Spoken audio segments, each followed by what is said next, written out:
Supabase versus MongoDB, which one is better? Hey guys, and welcome back to the channel.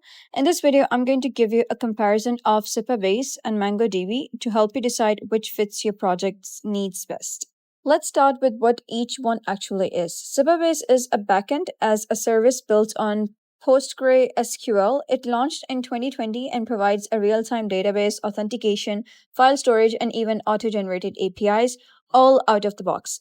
Think of it as Firebase but open source and SQL based. MongoDB, on the other hand, is a mature NoSQL database system introduced back in 2009. It stores information in a document like format, similar to JSON, making it incredibly flexible for dynamic or unstructured data. So, right off the bat, Supabase is great if you want a full backend suite. With SQL power, MongoDB is more focused, a scalable standalone database for flexible data models. So, when it comes to pricing, Supabase gives you a generous free tier, and paid plans begin at around $25 per month, depending on usage. MongoDB Atlas, the cloud managed version, also has a free option and offers pay as you grow pricing.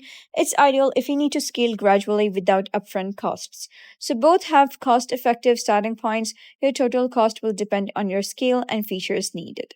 So, here's where things get interesting. Supabase supports SQL queries, row level security, real time subscriptions, and has built in tools for auth and file storage. It's a one stop shop for app developers who want to launch fast without building an entire backend from scratch. MongoDB is more specialized. It excels with unstructured or semi structured data, offers high speed queries, and handles massive scale with horizontal sharding. It's also schemaless, so your data structure can evolve as your app grows. If you need complex joins, foreign keys, and strict relational structures, go with Supabase. Want ultimate flexibility and fast iteration on messy, evolving data? MongoDB is your friend. So, which one should you go with?